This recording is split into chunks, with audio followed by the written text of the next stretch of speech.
Komið sæl áhandi góður og verið velkomnir í frétta og umræðu þáttinn 21 á þriðjudagskvöldi. Já, það er komin 4. desember og hérna framundan við ætlum að tala við Ásdísi Hlökk Theódórsdóttur sem er forstjóri Skipulagsstofnunar. Það er framundan 90 milljarða uppbygging á Keflavíkurflugvelli og Ásdís Hlökk gerir ýmsar athugasemdir við það sem að framundan er þar. Þarna er eins og stækkunin sé eiginlega á sjálfstýringu og hún vill sjá hana allt öðruvísi, það þurfa að hugsa hlutina miklu betur. Skipulagsslys eða í uppsiglingu?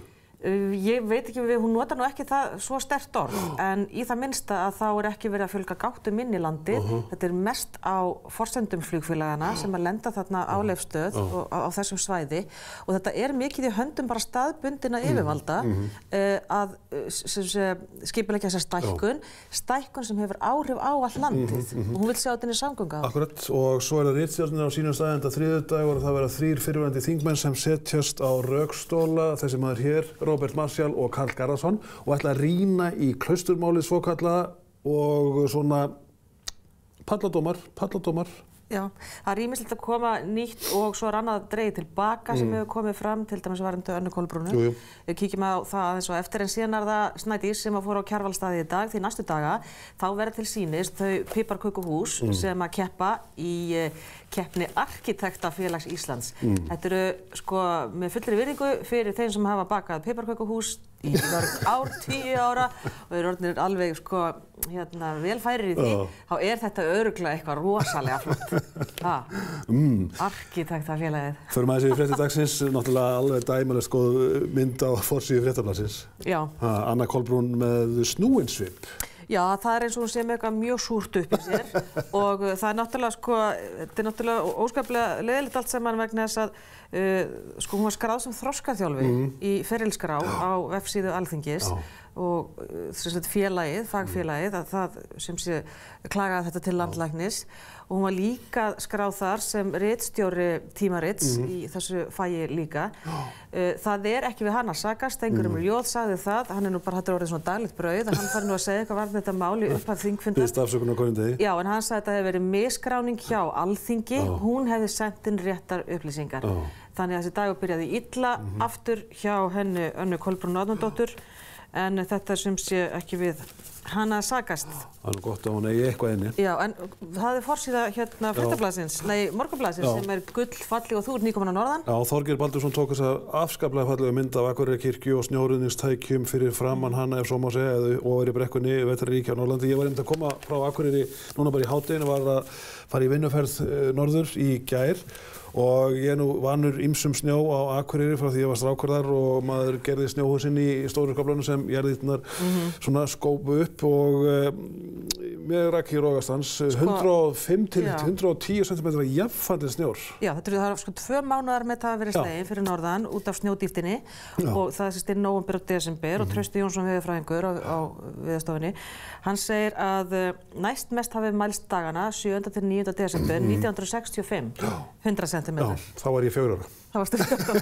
Manstu þú að líta eftir? Já, ég manna Þú er sokkið bara alveg að kaff. Já, akkurat, gott. Það var dásamt að vera á Akureyri. Þetta er svo fallegt að sjá nýfallna mjöllina, svona sliga trén og skapa þennan ævintýrasvip á bænum. Það eyðileggja þessa fallegu stemningu hér. Hérna kíkjum á þessa frétt sem var á blaðsíðu 2 á Fréttablaðinu í dag. Í Fréttablaðinu og það er náttúrulega þessi jólabónus sem að þeir sem að heyrðu undir kjararáð fá núna. Þetta er 180.000 þetta ekki. Þetta er að verða eitthvað skelfilegasta orð í íslenskunni, kjararáð. Já, sko þeir sem voru undir kjararáði, þetta er sem sé þjóðkjörnir einstaklingar og svo er þetta fullt af embættismönnum. 500 manns fá jólabónus og þarna er verið að útskýra töluna. Þetta sé sem sagt orlofsuppbót og jólabónus saman í einni greiðslu. Það þarf ekkert að vera þannig samkvæmt reglum miðað við þessa frétt hérna, en þó að þetta sé saman, þá er jólabónusinn samt sem áður 50.000 krónum hærri en launafólk fær svona jafna, þetta er svona kringum 90.000 krónur, eitthvað svoleiðis og svo minna sem fólk er að fá. Þannig að þarna var það líka Björn Leví, þingmaður Pírata, sem að sagði að þetta væri allt of hátt og birti mynd í gær af launaseðlunum sínum og hún finnst þetta algjör. Já, vakandi þingmaður, hann var hrósunum. Já, Björn Leví, hann mjög vakandi. En ég held að það sé komið að því að við förum í, málmálana, klaustursuptökurnar og það eru fyrrverandi þingmenn sem eru sestir niður í þessum lið okkar.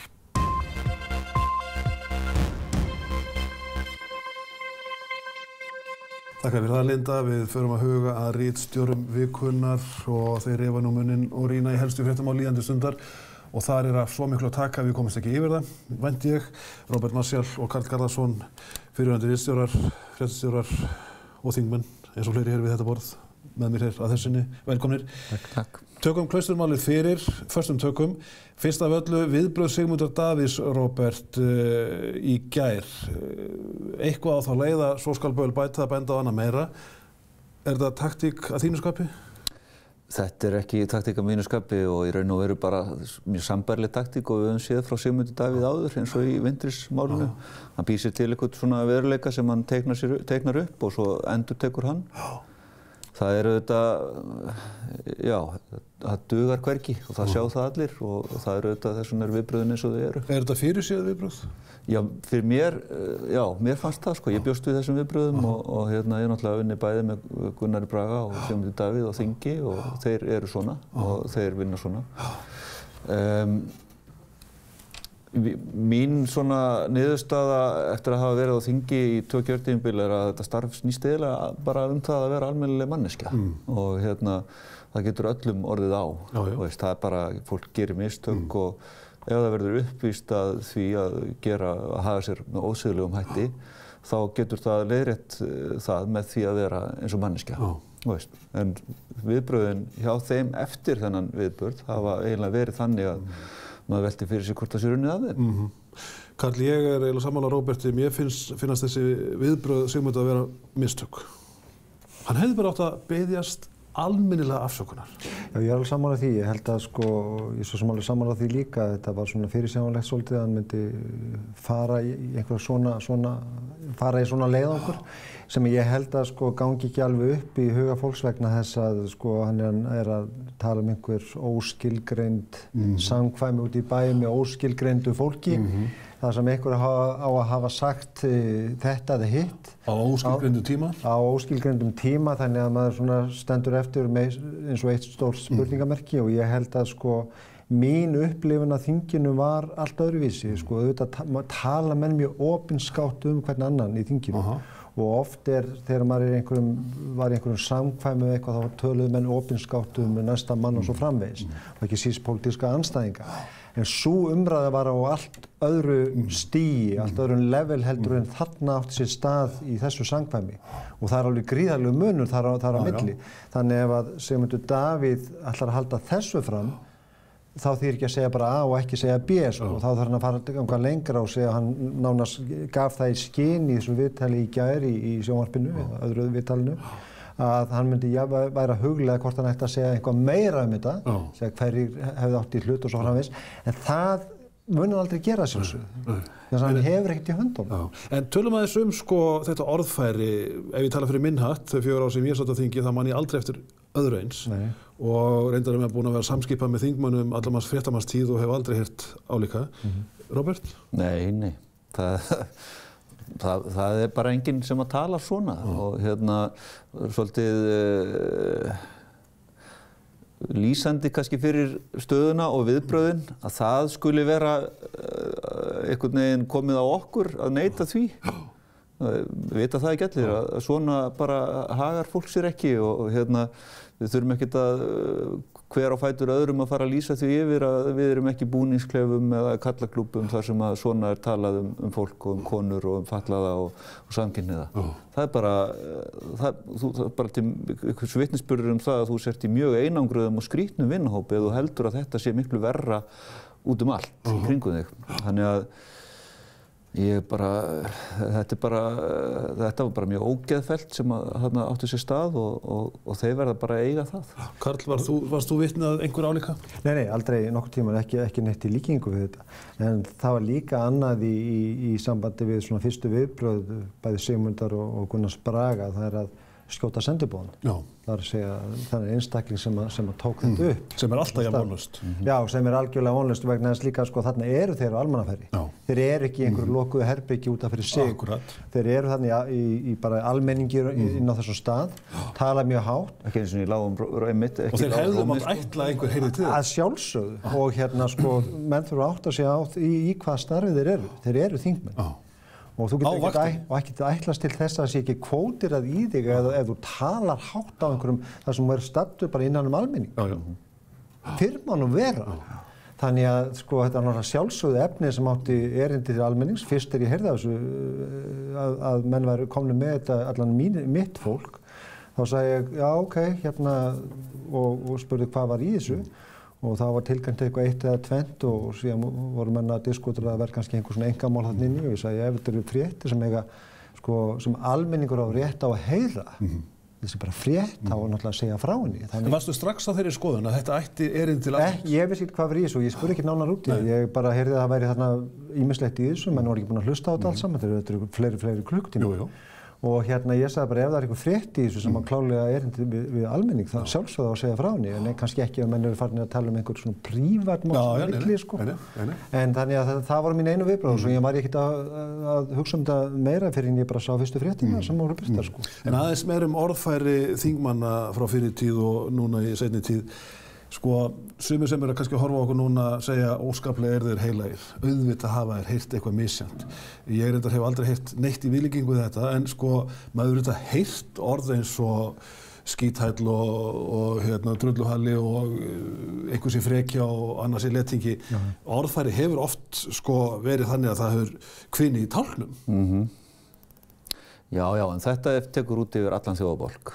Og ég held að það sé alveg fólk þarna í pólitík sem að ef að það hefði orðið uppvíst að þessu hefði bara sagt af sér strax daginn eftir. Bara hefur þann standard og þau prinsip í bara lífinu almennt að það er bara litið svo á að þarna hefur eitthvað gerst sem að kastar mikillir ýrð á trúverðuleika minn sem opinbera manneskju í opinberu starfi og ég var bara að axla þá ábyrgð og láta mig hverfa. En það fólk sem að hefur það prinsip og hefur þann standard myndi aldrei taka þátt í svona samtali. Þannig að í raun og fellur það bara sjálft sig sko. En Karl, sko, er það eitthvað í eðli íslenskra stjórnmála sem ger það verkum að svona tal fer fram? Nú benda sumir á að þetta séu kannski tveir popúlískir flokkar og þeir séu mikilli heift út í einhverja aðra á þingi, en er það eitthvað sem hvetur menn til þess að fremja orðfæri af þessu tagi?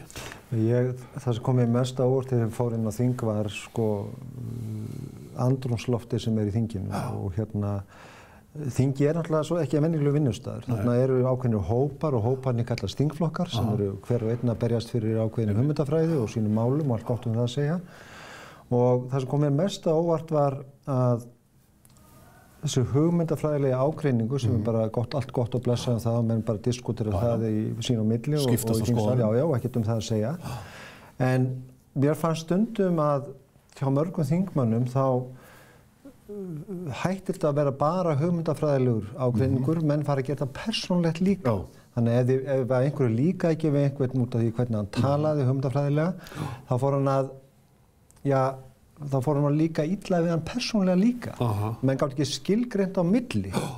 Það sé að hugmyndafræðilegur ágreiningur og persónulegur ágreiningur. Og það var það sem kom mér svolítið óvart í þinginu, hvað menn stundum töluðu svona, ekkert í nándan nærri þessu sem átti sér þarna, en svona samt voru opinskáir og notuðu orðfæri sem ég var ekki hrifinn af hvern annan í þinginu. Og ég verð að segja eins og þetta fannst mér, ég tók strax eftir þessu kom inn. Já, þetta er alveg rétt hjá Kalla sko. Ég meina það er auðvitað vandasamt að vera í andstöðu, hvort sem að hvoru megin hryggjar þú fellur, stjórnar eða stjórnarandstöðu megin og muna það alla tíð að þetta snýst hugmyndir og hugmyndafræði og ákvarðanir og skal ekki takast persónulega og þess vegna hef ég sagt þetta sko, ég meina þetta starf snýst það að reyna að vera almennileg manneskja bara heilt yfir og þeim meiri árangri nærðu þarna eftir því sem að þú átt fleiri vini. Í raun og veru, ef þú getur tala við alla í þinginu og ert í talsambandi við pólitíkina bara eins og hún leggur sig, þeim mun líklegri ertu til þess að ná árangri. Þegar þú getur fengið fólk með þér og þú getur fengið stuðning og þú nýtur meiri virðingar og svo framvegis. Það sem að mér fannst vera svo, það eru nokkru hlutir sem eru svo sláandi eiginlega við þetta samtal þeirra, forvitnilegt, bara sem áhugamaður pólitík, að sjá hvað Gunnar Bragi hefur mikla mætur á Sigmundi Davíð og lítur upp til hans. Hann eiginlega bara svona eins og Hannes gagnvart Davíð. Þú veist, það er mjög einlæg aðdáun. Tilbeiðsla? Já, einhvers konar bara, já. Hann talar greinilega, lítur greinilega mikið upp til hans. Síðan svolítið eins og þessu fastir bara í gömlu ráðherradjópunum. Sögurnar og svona, og biturðin svolítið mikið, einhvern veginn gagnvart þeim tíma, sko, og svona mikið verið að horfa til þess. Þannig að það eru nokkur svona atriði sem mér finnast forvitnilega. Mér finnst líka forvitnilegt að rifja það upp að á sínum tíma, þegar við vorum í þinginu sem þá voru mikil átök Evrópusambandsmálið og það voru mikil átök innan Vinstri grænna og ég man ekki betur en að það hafi verið Ásmundur Einar og Sigmundur Davíð og fleiri og svona hans einhvern veginn, að þeir grúmuðu hann einhvern veginn bara inn í Framsóknarflokkinn á þessum bar. Og það hefur verið svona samgangur á milli þessa bars og pólitíkunar. Þarna því pólitíska tilhugulíf. Það er einhver hluti þingsins sem að sækir þangað. Og ekki ég hef ekki drukkið áfengi í 10 ár og mér blöskrar þetta samkrull.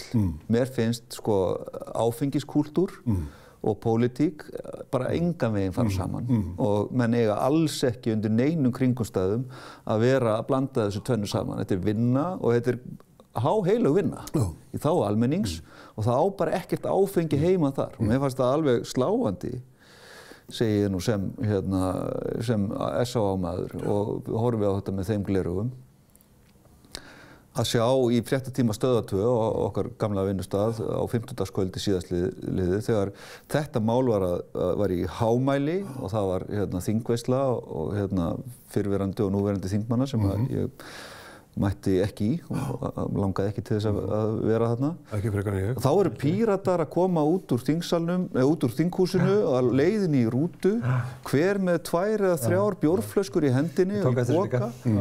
Og maður hugsa, hvað var eiginlega í fréttunum hérna? Hvað var að gerast? Og er að segja mér það að á 20 mínútna rútuferð út á Bessastaði, þar sem eru afturveitingar, getið þið ekki bara slakað á. Akkurat. Þar var bara, þú sért bara á sveitaballi, koma hérna með fullar hendur af bjór. Ég meina, þetta eru þingmenn þjóðarinnar og þetta þarf bara að ræða þetta. Og á öllum sviðum atvinnulífsins held ég að þetta heyri sögunni til. En það er bara ákveðin hluti í pólitíkinni, í stjórnsýslunni og í þinginu sem er bara marinerað og það bara verður að hætta. Ég hef svo sem gert mín mistök á þessu sviðu og beðist afsökunar en Karl, hvað áhrif hefur þetta á Sigmund Davíð? Hans pólitíski frami hefur verið með öllum hætti, hæðir og lægðir. Staða hans núna, hefur hann málað sig út í horn? Já, sko, áður en ég kem að því, eitt sem ég langar til að minnast á vegna þess að við vorum að tala svona hvað hefur komið fram í þessu spjalli þarna á barnum. Og eitt sem hefur kannski ekki verið mikið í fréttum fyrir utan að það var sagt frá því en ekki verið analýsera neitt meira, það hvernig við tala Lilju Alfreðsdóttur sem mjög merkilegt vegna þess, sem ekki gleyma því að Lilja hefur verið mikill vinur Sigmundar Davíðs mjög lengi. Og það ekkert launungarmál að miðflokksmenn hafa viljað fá hana yfir til sín. Bæði til þess að styrkja miðflokkinn og líka til að koma höggja á Framsóknarflokkinn. Þannig að þarna virðist hafa orðið eitthvað mjög undarleg vinslits skyndilega og þetta komið mjög óvart til að sá þessu umaliðra. Og þetta náttúrulega verður til þess að hún mun endanlega fjarlægist á og þannig að það er búið allt sem heitir þar á milli. Þetta herðir hann endanlega í Framsókn. Algjörlega en hvað var það Sigmund Davíð sjálfan og hans framtíð í pólitík, já, þetta mun hafa áhrif, alveg klárlega. Hvort þetta útilokar ég held þetta muni útiloka Sigmund reynda dálítið mikið frá svona pólitískum áhrifum til frambúðar. Málið með Sigmund var það að eftir allt þetta Panama-hafarí sem var á sínum tíma, að þá mátti hann eiga það að hann náði sér aðeins á strik eftir að hann kom aftur og má eiga það og náði þarna Miðflokknum og kom honum saman og náði þarna ákveðnu fylgi í síðustu kosningum í kringum 10%. Þetta var kosningasigur út af fyrir sig. Já, og það má aldrei taka það af honum. Og hann var komið með dálítið sterkt fylgi í kringum sig og síðan kemur þetta mál upp núna. Ég er ekkert viss að Sigmundur sko ég held að hann sé að vera búinn með öll þessi pólitísku líf sem hann á. Og ég held að fyrir næstu kosningar þá verði þetta dregið upp á flot, þessi mál, aftur og aftur og aftur. Og ég held að Gunnar Bragi, hans pólitíski feril sé búinn. Ég er alveg viss það. Og Bergþórs líka. En sko ég held með Sigmundur Davíð, það er aðeins óljósara með hann, hvort hann er alveg búinn. Ég held að hann sé mjög hafi skaðast alveg gríðarlega mikið á þessu máli. Róbert, vill einhver hjálpa Sigmundi Davíð í pólitík úr öðrum flokkum eftir þetta? Nei, ég held að það sé nú stóra málið, sko. Ég get alveg trúa því að hann geti náða inn á þing aftur. Og það eru 3 ár í næstu kosningar og hann hefur bara sýnt það að hann berst fyrir því og hann talar í ákveðinn hóp. Og hann er á vissan hátt flinkur í pólitík. Sem á okkur svolítið óskamfeilinn hátt. En hann er bara algjörlega komin út í horn varðandi það að hver ætlar að vinna með hann. Fór hann algjörlega yfir strikið? Sko, ertu að orða þetta með þeim hætti? Ég held hann hafi nú þegar bara verið orðinn frekar tæpur gagnvart því að laða til sín einhverja samstarfsmenn. Ég held að þetta algjörlega innsigla það. Að það er ekki hægt að vinna með honum og ég held að einu viðbrögðin sem að hefðu getað skorið það niður úr snörunni og þau reyndar bara sem voru þarna var að segja bara ég er farin í meðferð. En Karl, sko, maður þekkir pólitíkina. Eru ekki meiri líkur en minni að Gunnar Bragi og Bergþór Óla reyni hvað þeir geta að hanga í hálmstráið og vera þingmenn áfram? Jú, þeir verða örglega þingmenn áfram. Ég hef engar efasemdir um það. Ég held að þeir muni sitja áfram en ég held að þeir verði mjög einangraðir í þinginu. Það verði mjög erfitt hjá þeim, alveg gríðarlega erfitt. Það vill enginn vinna með þeim, þeir munu einangrast á fundum, nefndafundum og annars staðar. Þeir eru náttúrulega allan rétt á því að sitja áfram á þingi, þeir eru bara löglega kjörnir. En ég held að það verði ekki skemmtilega ár sem eru framöndan á þinginu hjá þeim og ég held að, en þeir mun alveg örglega, sko, þeir eru ekkert að fara að segja af sér, held ég. Verði að refsa með þögninni, útskúfun á einhvern nátt? Ég held það. Já, pólitískt eru þeir svona, ef maður setur þetta í akureyrískt samhengi eins og kötturinn í tunnunni. Já, eins og kötturinn í tunnunni. En að... Eða kannski hesturinn sem er notaður í Suður-Ameríku og allir berja, það kannski passa betur. En að hinum, sko, Anna Kolbrún er í erfiðri stöðu, eina konin í hópnum og talaði með þeim hætti sem ekkert til fyrirmyndar á þessari samkundu. Ólafur Ísleifsson og Hjalti, nú er ég búinn að gleyma nafninu á þeim, Karl Gauti Hjaltason. Sko, fara þeir allir undir sama hatt, þessir menn og manneskjur, eða er stigsmunur á framferði þeirra? Ólafur Ísleifsson rak hann í nefið, játti og jamlaði og virtist skemmta sér á stundu á meðan þessu orðflugu. En fór flokkur fólksins á taugum? Nei, en ég veit ekki hvort þeir að fara á taugum. Mér fannst þeirra viðbrögð vera mjög skiljanlega vegna þess að þetta eru auðvitað ákveðin svik sem eiga sér stað. En var þessi ákvörðun að reka á flokknum gerð svona í stundarreiði? Já, kannski ef þeir hefðu beðið eða eitthvað svoleiðis þá hefði málið hort öðru sér við. Það er svolítið, málið þróast auðvitað þannig að það eru svona einhver atriði sem að koma upp úr því og það við erum ennþá að fá svona skýrari mynd. Það er alltaf að koma ný atriði og miðlarnir voru svolítið þannig sko að þeir kom ekki með allt á borðið í einu og það var búið að biðjast afsökunar og síðan komu enn frekari upplýsingar sko. Það var búið að biðjast afsökunar þegar kafli til dæmis Freyju Haraldsdóttur kemur, þá voru þeir búnir að vera miður sín og svo framvegis. Það er bara sá hluti var til þess að ég gæti ekki hugsað mér að fara inn í þing, sko. Ég gæti ekki hugsað mér að bara hitta þessa menn, sko. Ég veist ekki bara hvernig ég yrði. Þetta nú með því, sko, neðsta já, hvað var að segja? Það hefur allavega getið komist... Nei, og get ekki þá bara beðist afsökunar og bara auðmjúklega heldur að fara að hringja og rífast við mannskjörnum það hvað þarna hefur verið á ferðinni og búa til einhverja sögur En sko, Karl, reiðhjól og ekki hvað. Með Ingu Sæland, sko, hún gat fyrirgefið, hún ákvað hins vegar að fara að ráðum flokksmanna sinna og reka þessa tvo félaga úr flokknum. Eðlileg reiði? Þeir virtust vera að svíkjana einhverju lit. Já, ég hef heyrt þessa sömu röksemdafærslu og þú svona bendir á hérna áðan þar að segja hún að þetta hefur gert mistök með að láta það fara. Ég held hins vegar að þegar upp verður staðið þar sem kemur að næstu kosningum þá er setja styrkleikamerki fyrir flokk fólksins. Ég held að sko, þetta mál verður ekki gleymt og mennum segja já, þau brugðust rétt við. Hins vegar... Að þetta muni þroskast vel í svona tíma? Ég held það sko, ég held hins vegar svona, ef við horfum á þetta alveg kallbara það sem átt sér stað þarna á þessum bar, að þá það er stigsmunur á því hvernig menn tala þarna inni. Það er alveg staðreind sko. Þetta tóku menn þátt í þessu og það sem að kannski gerir útslagi varandi Ingu Sæland og flokk fólksins það, að hvernig tala var og þessi menn fóru að tala sín eigin forma. Þar með náttúrulega verið trúnaðarbrestur þar á milli. Eðlilega. Og síðan tóku náttúrulega aðeins þátt í hinu líka með því að vera ekki að allavega gagnrýna mikið þessa umræðu sem átt sér stað. Þannig að ég held sko að ég skil alveg þeirra afstöðu. Ég held að hún sé, eins og ég segi, þegar upp fyrir staðið þá sé þetta rétt afstæða. Hins vegar þegar hún tala um fyrirgefninguna og Freyju Haraldsmáli og svo framvegis. Það sko ekki gleyma því að þessi menn eru heldur ekki búnir að sko biðja alla afsökunar. Ég held að Silja Dögg hafi ekki fengið neina afsökunarbeiðni til dæmis, reynir maður neinum. Þeir hafa bara ignorera þarna algjörlega.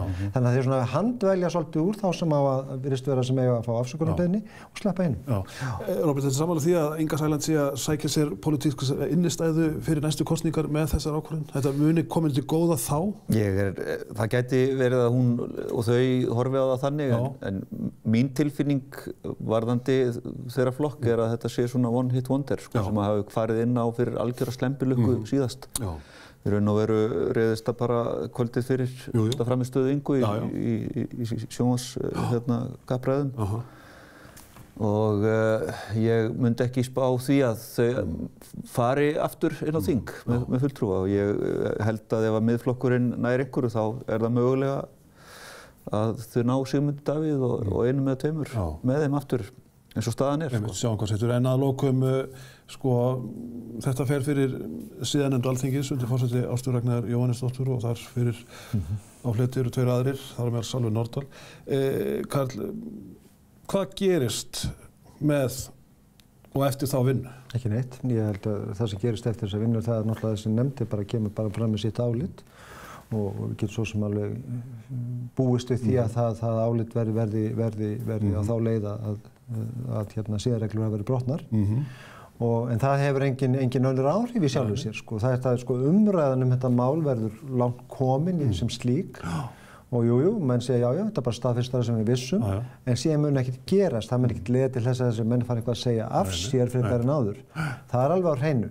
Þannig að þetta er svona meira svona staðfesting á einhverju svona hvernig umræðan hefur verið og annað slíkt, en þetta hefur engin úrslita áhrif og enda getur þingið rauninni voru lítið gert. Við verðum bara að horfast yfir það. Sko. Þeir eru ráðnir af kjósendum þingmennir, en sko fjarar þetta mál út, Róbert? Siðanefndin kemur með sína niðurstöðu, væntanlega brot á siðareglum, það hefur svo sem engin áhrif á þingmennar sem slíka, en hefur tilfinningu að þetta mál eins og svo mörg önnur púðurmál í samfélaginu íslenska að það fjari út? Þetta fennir yfir þetta að einhverju leyti og það er það sem að Sigmundur Davíð sýndi að hann gat gert varðandi Wintris. Ég meina, hann fer í alla heimspressuna, þar sem að hann er bara legari, en hann býr til þann veruleika úr því að hann hafi staðið sig illa í viðtali. Og í raun og veru er hann að gera það sama þarna, hann hafi átt að stíga inn í miklu fyrr og stoppa þetta og hann hafi staðið sig illa í þessu samtali.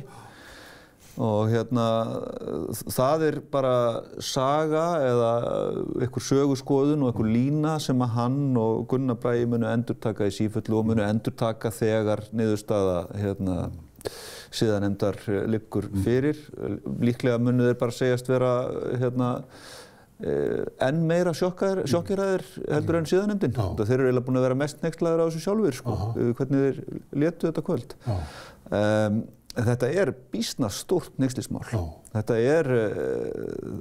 já, á svona íslenska mælikvarða, svona einhvern veginn það bara með því stæðsta og ógeðfelldara. Og það mér sýnist það á umræðunni og þá ég bara að horfa til samfélagsmiðlana og annars slíks, að þarna hafi verið gengið fram að fólki sem að vintrismálið dugði ekki til að gera.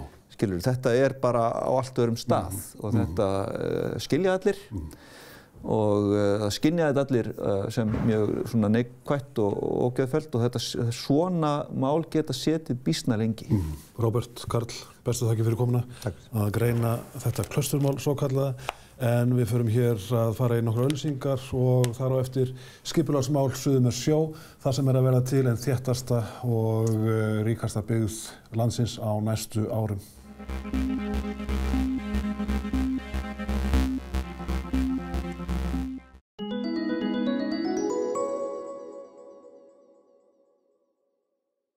Hasim segir frá ævintýralegu ferðalagi ungs drengs frá Kalkútta til Þorlákshafnar. Þóra Kristín Ásgeirsdóttir skráir ótrúlega sögu götubarns á Indlandi sem ættleitt til Íslands.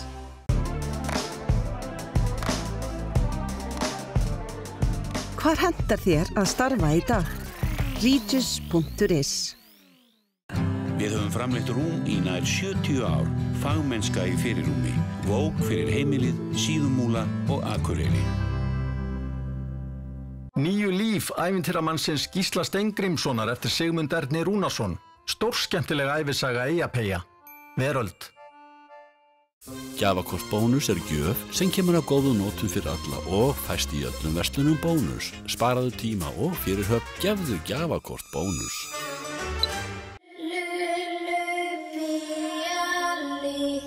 Þorpið eftir Ragnar Jónasson. Dulmögnuð glæpasaga í hæsta gæðaflokki. Veröld. Gakktu í bæinn. Fasteignasalan Bær opnar fyrir þér dyrnar að fasteignamarkaðnum. Fasteignasalan Bær, Kópavogi og Selfossi. Jólatilboð til fyrirtækja. Litrík blanda af ávöxtum á 6.500 krónur komin upp á eldhúsborð í fyrirtækinu. Ávaxtaðu betur. Ávaxtabíllinn. Brúsi. Spennandi saga vináttu manns og refs sem veitir jafnframt börnum nýja sýn á náttúru Íslands. Ívar Hauksson kynnir sérsniðnar golfferðir til Spánar allt árið á Mar Menor. Allar upplýsingar á Facebook. Þú færð náttúrulega riðvörn hjá Smára Hólm, þar sem fagmennskan skiptir máli. Sími 861 7237. Veldu réttina í þinn matarpakka hjá 12 og Elda. Njóttu dagsins, við sjáum kvöldið. 12.is. Já, komiði sæl á ný, við ætlum að fara í skipulagsmál.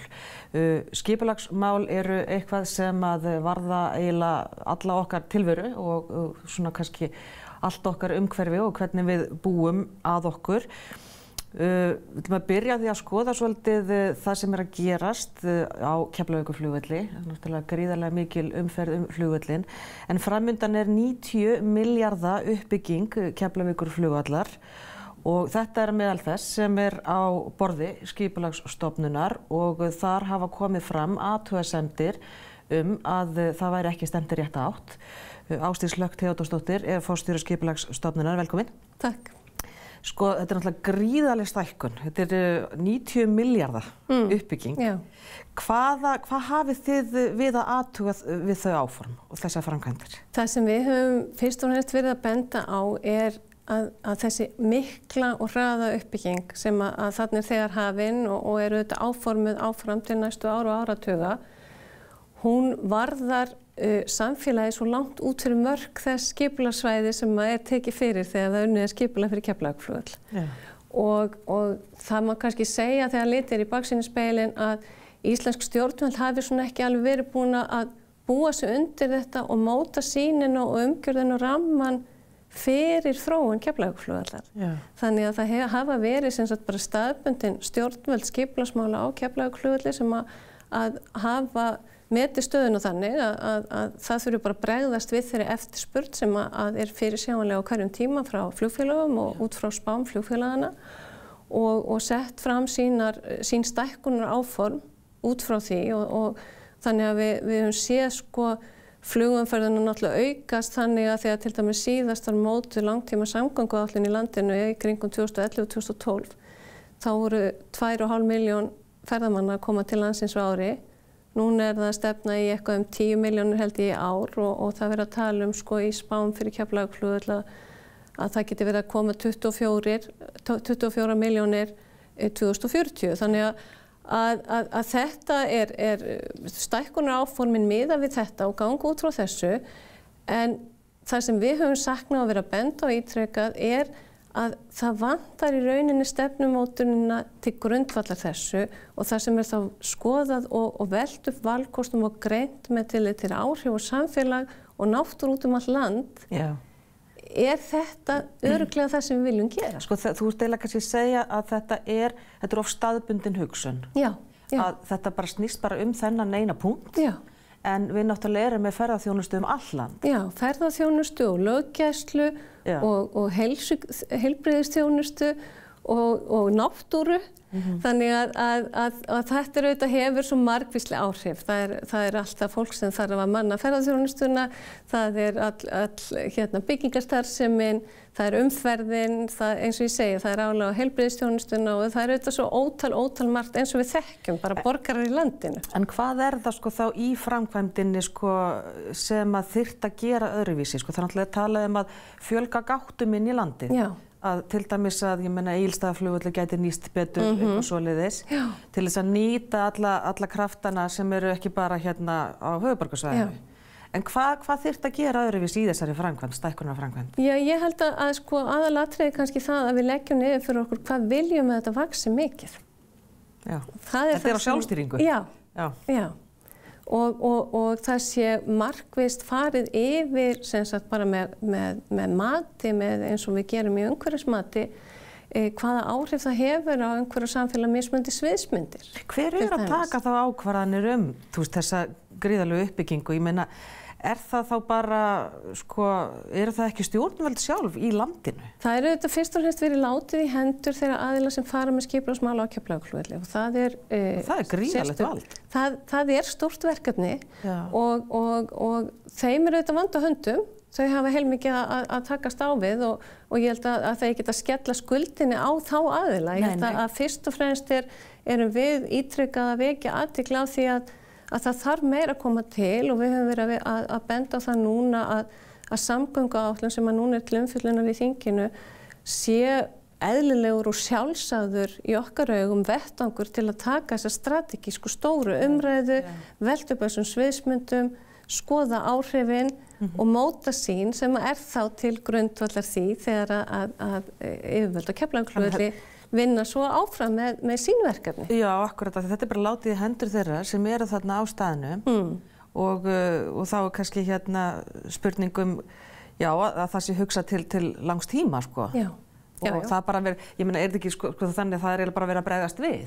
Jú, og auðvitað eru þeirra aðilar að setja fram sína framtíða sína, en sú framtíða sína, eins og ég segi, hún auðvitað út frá hagsmunum flugvallarins og hún byggir á spám flugfélaga og hugsuð út frá því að geta mætt eftirspurn. Í rauninni frekar en að segja að það bara ákveðið framboð. Já, þú eiginlega að vísa til að sko eins og samgönguráðuneytið þurfi að taka þetta mál meira til sín. Já, við teljum svo vera og auðvitað þetta ekki bara samgönguráðuneytismál, það eru auðvitað fleiri ráðuneyti sem þurfa að koma að ferðamála auðvitað og fleiri en við höfum verið að benda á það núna til dæmis varðandi samgönguáætlun sem í þinginu, svo ég segja að það tilefni til að gera meira. Það mjög hógvær og lítil umfjöllun þar Keflavíkurflugvelli. Eru að stefna að gera einhver mistök þá í uppbyggingunni á Keflavíkurflugvelli? Já, sko, mistök. Ég meina það er allavega ljóst að eins og ég segi, þetta hefur við margvísleg áhrif út allt land. Kannski stærstu áhrifin alveg ljóstu. Og þetta auðvitað líka eins og við sjáum núna á þessum tímum sem við erum að upplifa núna, þar sem að flugfélögin okkur bæði stóru, svona standa svolítið höllum fæti, að þá sjáum við líka náttúrulega að þetta viðkvæmt fyrir allskyns áhrifum og við erum auðvitað líka að horfa til lengri tíma á hver verður þróunin með flugumferð með meiri áherslu á að draga úr koltvísýringsútblæstri. Þannig að sem auðvitað flugið nú ansi stór uppspretta í. Já, það hvað vera stærsta. Og hvaða áhrif mun það hafa á verð á flugmiðum til dæmis eftir því sem að þrýstingurinn eykst á það að bæta fyrir losun og draga úr losun. Þá erum við væntanlega ekki lengur að sjá flugmiða á því verði sem við höfum séð undanfarin ár sem auðvitað ansi stór breyta í þessu mikla ferðamannastraumi sem hefur verið hingað. Þannig að það auðvitað margt sem þarna kemur inn í. Þannig að þessar sviðsmyndir sem maður mætti búa til að þær eru ekki samkvæmt okkar vitund, og við höfum verið, eins og ég segja, bent á það og talið þörf á því, Landsskipulagsstefna, það náttúrulega felst ótrúlega margt í því. Þarna náttúrulega bara settar fram áherslur skipulagsmál sem varða almannahagsmuni og byggðaþróun.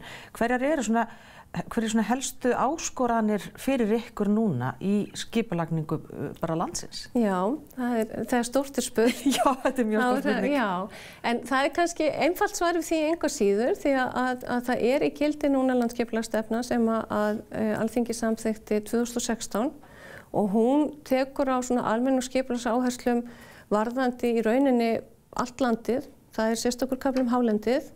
Það sérstakur kafli búsetumynstur og þéttbýlið og svo fjallað dreifbýli líka og meira að segja aðeins vikið að haf- og strandsvæðum.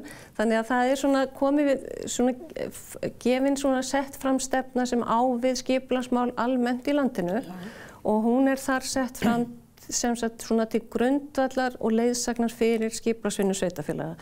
Vegna þess að auðvitað eru skipulagsmálin fyrst og fremst á hvernig sveitarfélagana en með landsskipulagsstefnunni þá svona ríkið svolítið loks að axla það. Auðvitað þarf líka að vera sett fram sín í skipulagsmálum og þróun byggðar og byggðarumhverfi á landsvísu. Já, horfa á heildarmyndina. En hvers krefst nútíminn? Já, en það sem við erum að takast á við núna sérstaklega, það eru loftslagsmál, landslag og lýðheilsa. Það eru 11.3 eins og við kallum það sem núna á dagskránni og þar auðvitað kannski, ef við að gera upp á milli þeirra þriggja sem nú erfitt, að þá auðvitað loftslagsmálin svo augljóslega aðkallandi og skipulagsgerð getur haft svo stórt hlutverk varðandi loftslagsmálin.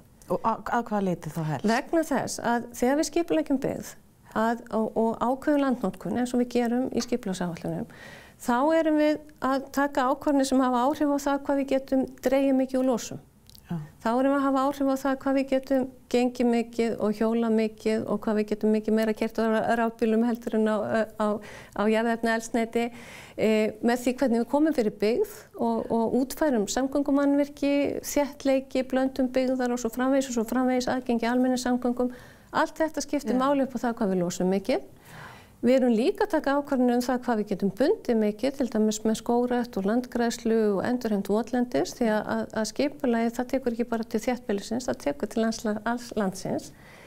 Og svo erum við líka í skipulagið að takast á við afleiðingarnar. Það að segja við þurfum að horfast í augu við það að þó við drögum og losum og bindum að þá verða loftslagsbreytingar. Það mun hækka sjávarborð, það mun aukast ofs í veðri og verða tíðari flóð og ýmislegt sem að við megum búast við.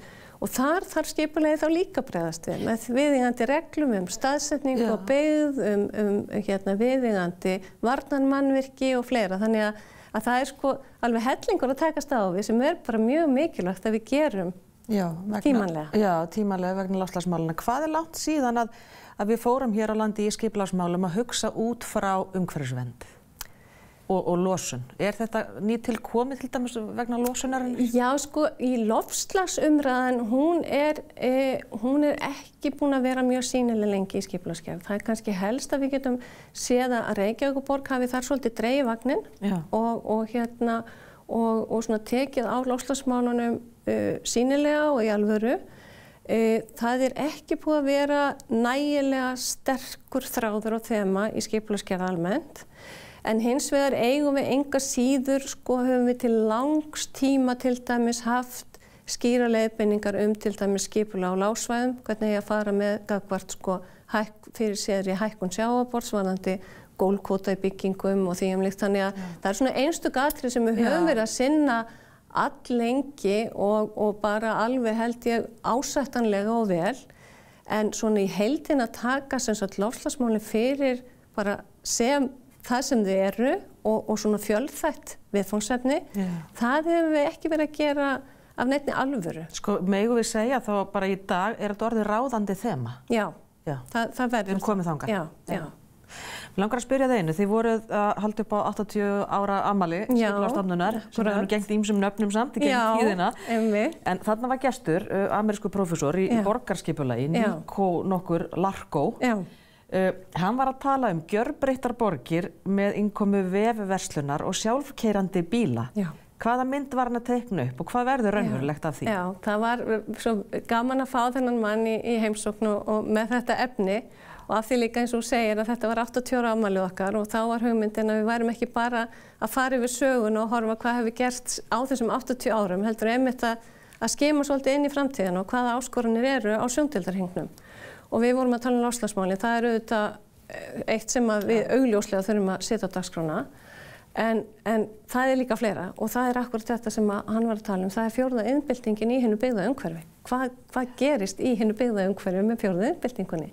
Og það er sem sagt að við erum að sjá þessa breytinga verði í umferðinni og það hefur allskyns áhrif á hið byggða umhverfi. Algjörlega, já. Ef að við sjáum þessa þróun verða eins og hann er að teikna upp, þá erum við með deilibíla þar sem að þar er rauninni ekki lengur neinn bílastæði í svona hefðbundna byggða umhverfi. Nú, hvar geymar það bílinn? Það eru safnstæði þar sem að... Samstæði? Já, eða svona safnstæði þar sem hann er að ganga út frá er að í rauninni þegar að þessi sjálfkeyrandi þróun er komin alveg til full sem við getum orðað þannig að þá séu þessi bílar í rauninni ekki einkaeign. Heldur séu þetta svona deilibílar frá miðlunum eða leigum og þær þurfum við þetta sín safnstæði einhver staðar í buskanum ef við getum orðað það þannig. En við erum ekki lengur með öll þessi bílastæðaflæmi og bílastæðigötum og bílastæðalóðir í bæjar- og borgarumhverfinu.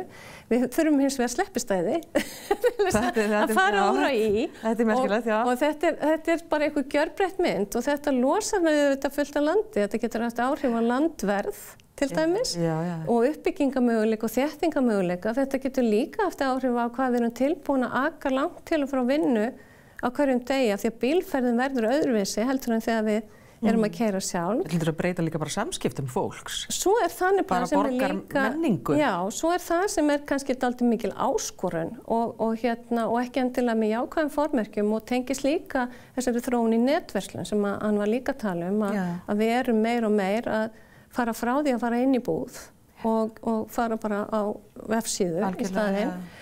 Og það mun hafa mikla breytingar í för með sér varðandi það hvert fólk á erindi í bæjarumhverfinu í sínu daglega lífi. Ef þú ferð ekki lengur í matvöruverslunina eftir vinnu, ef þú ferð ekki lengur til gamans eða vegna svo þarft það í fataverslanir á laugardegi eða hvað það er, þá er að verða einhver allt annað ryþmi og jafnframt nýting á húsnæði og rýmum í bæjum og borgum heldur en við þekkjum. Þannig að það eru þarna breytingar á sjóndeildarhring sem að okkur finnst vera tryllingsleg framtíðarmúsík, en er það kannski ekki? Nei, og ég menna kannski fyrir einhverjum 100 ára þegar að fólk hefði lítið á okkur í dag. Það hefði náttúrulega þótt þetta svolítið geggjað, sko. Já, og þessi þróun er, eins og ég segi, hún er þegar hafin. Það eru komnir flotar og sjálfkeyrandi bílum á göturnar í Bandaríkjunum. Það sést á mælingum á innstigum í verslun til dæmis í Bandaríkjunum á þessum stóru verslunardögum eins og Black Friday og þetta að netverslunin er að sækja á ár frá ári. Þannig verður bara póstsendlar út um allt. Já, ég meina það er alveg, þegar orðin reyndin til dæmis í Bandaríkjunum að það getur verið fljótlegra fyrir því að panta á Amazon eða vantar einhver tiltekinn varning heldur en að fara út í búð eftir honum eða það er einhver sérhæð vara sem er ekki alveg á næsta götuhorni. Já, ég skal segja ykkur það. Þetta alveg nóg í bili. Það var gaman að fá þig hingað, Ásdís Hlökk Theódórsdóttir, forstjóri Skipulagsstofnunar og segjum þetta gott í bili hér og við getum bara velt fyrir okkur og meldt þessa framtíðarsýn hérna næstu sólarhringana eða svo. En við höldum áfram til smástund, farið ekki langt.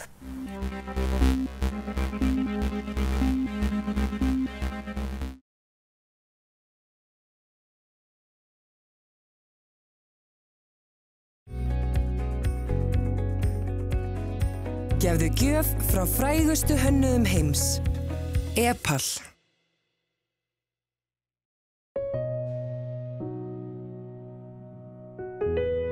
Tempur.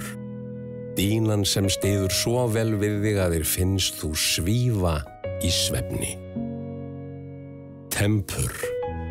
Því að sofa er eitt, að hvílast er annað. Betra bak leggur grunn að góðum degi.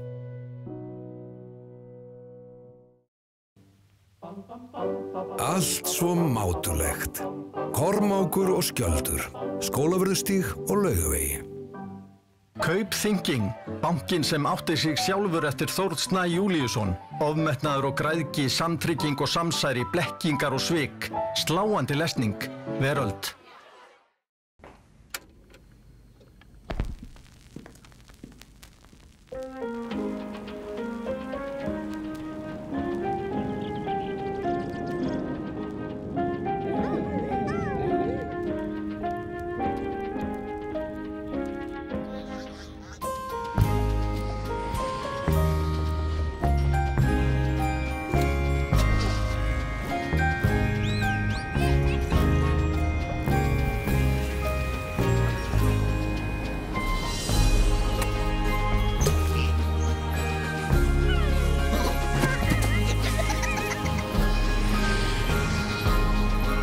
Varðveitum góðar minningar og búum til nýjar.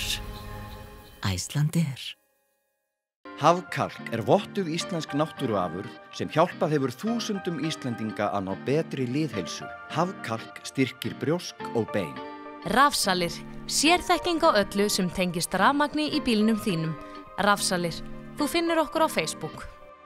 Sendu ljósmyndir beint í Wi-Fi myndaramanna frá Svíks með einföldu appi computer.is skipholti 57. Gandreið á Geimöld er seinna bindi af sjálfsævisögu Ragnars Arnalds, fyrrum þingmanns og ráðherra. Tindur. Glæsilegur náttfatnaður og undirföt í jólapakkan. Ynja undirfataverslun Glæsibæ. 1, 2 og Elda býður upp á fjölbreyttar og bragðgóðar uppskriftir. Veldu réttina í þinn matarpakka á 12.is. Hvernig væri að renna suður með sjó og fá sér góðan mat og góðan bjór? Fish House, Grindavík.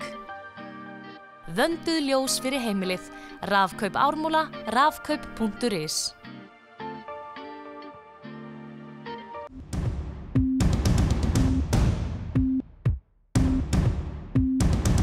Já, akkurat það. Ég veit ekki til þess að Arkitektafélag Íslands hafi áður verið með piparkökuhúsasamkeppni, alltaf ekki svona opinberlega.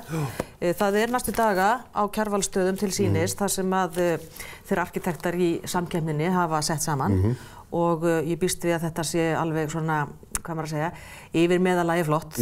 Hefur þú gert piparkökuhús? Aldrei. Nei. Og valla úr þessu.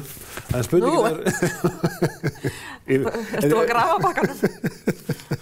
Það er spurning hvort að einhverjar hafa farið fram úr fjárhagsáætlun, þessi piparkökuhús. Já, þessar byggingar. Þessar piparkökubyggingar, Snædís fór á Kjarvalsstaði í dag. Já, komið í sæl og blessuð, ég er stödd fyrir utan Kjarvalsstaði á þessum dýrðardegi en hérna fyrir innan fer fram piparkökuhúsakeppni Arkitektafélags Íslands. Ég ætla að tala við hana Gerði sem er frá Arkitektafélaginu og Einar sem hannaði eitt af húsunum. Jæja Einar, þú ert að taka hérna þátt í piparkökuhúskeppni Arkitektafélagsins og ert með þetta glæsilega hús. Getur þú sagt mér aðeins frá þínu húsi?